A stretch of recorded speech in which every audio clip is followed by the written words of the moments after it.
जय श्री कृष्णा। आइए सुनते हैं नरसिंह द्वादशी की कथा एवं पूजन विधि और महत्व। शास्त्रों में बताया गया है कि फाल्गुन मास की शुक्ल पक्ष की द्वादशी तिथि के दिन नरसिंह द्वादशी का पर्व मनाया जाता है। नरसिंह द्वादशी के बारे में वेदों और पुराणों में भी किया गया है। आज हम आपको नरसिंह द्वादशी के महत्व, पूजन विधि और कथा के बारे में सुनाने जा रहे हैं। शास्त्रों में भगवान विष्णु के 12 अवतारों के बारे में बताया गया है।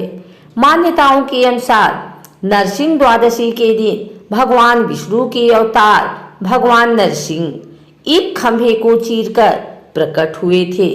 भगवान नरसिंह के अवतार में उनका आधा शरीर मनुष्य का है और आधा शेर का। भगवान विष्णु ने यही रूप धारण करके असुरों के राजा हिरण्यकश्यप का संहार किया था। उसी दिन से इस दिन का पर्व मनाया जाता है। शास्त्रों के अनुसार नरसिंह द्वादशी का व्रत करने से ब्रह्म हत्या का पाप भी मिट जाता है। नरसिंह द्वादशी का व्रत करने से मनुष्य को सांसारिक सुख भोग और मोक्ष तीनों की प्राप्ति होती है। जो भी मनुष्य सच्चे मन से नरसिंह द्वादशी के दिन भगवान नरसिंह का व्रत करता है, उसके 7 जन्मों के पाप खत्म हो जाते हैं और वो अपार धन संपत्ति का मालिक होता है। भगवान विष्णु ने नरसिंह अवतार धारण करके अपने परम भक्त प्रहलाद को भी वरदान दिया कि जो भी मनुष्य नरसिंह द्वादशी के दिन शुद्ध मन से उनका व्रत और पूजा करेगा, उसकी सभी मनोकामनाएं पूरी होगी। शास्त्रों में बताया गया है कि नरसिंह द्वादशी के दिन जो भी मनुष्य सच्चे मन से भगवान नरसिंह की पूजा अर्चना करता है, उसके जीवन से धन की कमी दूर हो जाती है और सुख समृद्धि की प्राप्ति होती है। भगवान नरसिंह की पूजा करने से शत्रुओं का भी नाश होता है। जो भी मनुष्य सच्चे मन से भगवान नरसिंह की आराधना करता है, उसके जीवन के सभी दुख दूर हो जाते हैं। नरसिंह द्वादशी के दिन भगवान विष्णु के अवतार नरसिंह भगवान की पूजा अर्चना की जाती है। इस दिन लोग भगवान नरसिंह की पूजा करके व्रत करते हैं। नरसिंह द्वादशी के दिन प्रातःकाल ब्रह्म मुहूर्त में उठकर नित्य क्रियाओं से निवृत्त होने के पश्चात स्नान करें। अब स्वच्छ वस्त्र धारण करके विधि विधान से भगवान नरसिंह की पूजा करें। भगवान नरसिंह की पूजा करने के लिए अपने घर की पूजा कक्ष में पूर्व दिशा की ओर मुख करके बैठ जाएं। अब अपने सामने एक लकड़ी की चौकी रखें। इस चौकी पर थोड़ा सा गंगा जल छिड़क कर इसे शुद्ध कर लें। इस चौकी पर पीले रंग का वस्त्र बिछाएं। अब इसके ऊपर भगवान नरसिंह की तस्वीर की स्थापना करें। फल, फूल, धूप, दीप, अगरबत्ती, पंचमेवा, कुमकुम, केसर, नारियल, अक्षत एवं पीताम्बर से भगवान नरसिंह की पूजा करें। अब भगवान नरसिंह के सामने घी का दीपक जलाएं। नरसिंह द्वादशी के दिन घर में शंखनाद अवश्य करें। ऐसा करने से घर में मौजूद किसी भी प्रकार की नकारात्मक ऊर्जा खत्म हो जाती है और सकारात्मक ऊर्जा का संचार होता है। इस दिन अपने घर के मुख्य द्वार पर और घर के सभी दरवाजों पर रोली से तिलक लगाना चाहिए और मन ही मन भगवान विष्णु को और उनके द्वारा प्रदान की गई अपने जीवन में कृपा के लिए धन्यवाद भी देना चाहिए। भगवान नरसिंह की पूजा के संपन्न करने के बाद किसी निर्धन या किसी ब्राह्मण को अपनी क्षमता अनुसार दान अवश्य करें। भगवान नरसिंह के इन मंत्रों का जाप करने से मनुष्य के सभी प्रकार के कष्टों का निवारण होता है और भगवान नरसिंह की कृपा से जीवन में सब कुछ मंगल होता है। भगवान नरसिंह अपने भक्तों की हमेशा रक्षा करते हैं। आइए सुनते हैं नरसिंह द्वादशी की कथा।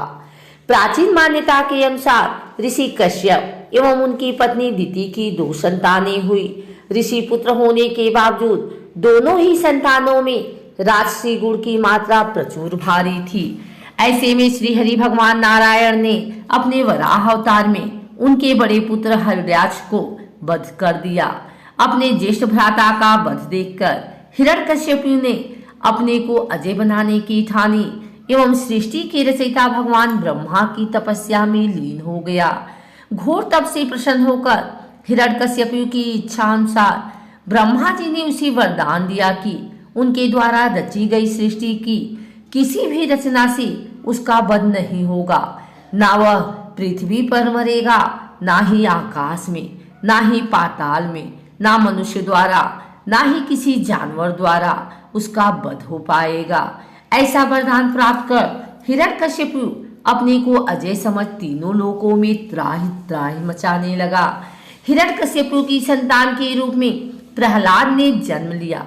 प्रहलाद भगवान हरि की पूजा में लीन रहता एवं हर समय उन्हीं का नाम जपता रहता। हिरण्यकश्यपु अपने पुत्र की इस भक्ति से परेशान होकर उस पर भी कई अत्याचार करने लगा। अत्याचार की कोई सीमा नहीं रही एवं अपने ही पुत्र को कई तरह से समाप्त करने को भी हिरण्यकश्यपु ने कोशिश की, लेकिन हर बार प्रहलाद उन विपत्तियों से बचकर बाहर निकल जाता। प्रजा ने जब प्रहलाद की भक्ति का ऐसा असर देखा तो वह भी नारायण की पूजा में लीन होने लगी। अब हिरण्यकश्यपु के क्रोध की सभी सीमाएं पार हो गई। पास ही लगे एक खंभे की तरफ देखकर हिरण्यकश्यपु ने भक्त प्रहलाद को ललकारा और कहा, अगर तुम्हारे भगवान सभी जगह व्याप्त हैं तो सामने क्यों नहीं आते? क्या तुम्हारे भगवान इस खंभे से भी बाहर निकलकर तुम्हें बचा सकते हैं? भक्त प्रहलाद ने नारायण का नाम लेते हुए कहा कि वह सब जगह व्याप्त है एवं इस खंभे में भी व्याप्त है। ऐसा सुनते ही हिरण्यकश्यपु क्रोधित होकर प्रहलाद को मारने के लिए आगे बढ़ा एवं खंभे पर जोर से अपना गदा मारा। ऐसा होते ही अचानक खंभे के टूटने की आवाज आई एवं उसमें से श्री हरि नरसिंह के रूप में प्रकट हुए। उनका भयानक शरीर आधे मनुष्य एवं आधे सिंह के रूप में था। उन्होंने जोर से चिघाड़ मारते हुए कहा, हिरण्यकश्यपु को उठाया एवं अपनी जांघ में रखा और अपने तेज नाखूनों से उसके शरीर को फाड़ दिया। अजय हिरण्यकश्यपु का भगवान विष्णु ने अपने नरसिंह अवतार के द्वारा वध किया। ब्रह्मा जी की किसी भी रचना से परे उन्होंने नरसिंह का रूप धरा। ना ही वह मनुष्य थे और ना ही जानवर। जंघा में वध ना ही पृथ्वी पर था, ना ही आकाश पर और ना ही पाताल पर। भक्त प्रहलाद की तरह जो भी व्यक्ति इस दिन भगवान विष्णु के नरसिंह अवतार का पूजन करता है, भगवान उसे हर परेशानी से मुक्त करने के लिए किसी भी रूप में सामने आते हैं एवं उसकी सभी समस्याओं का निदान होता है।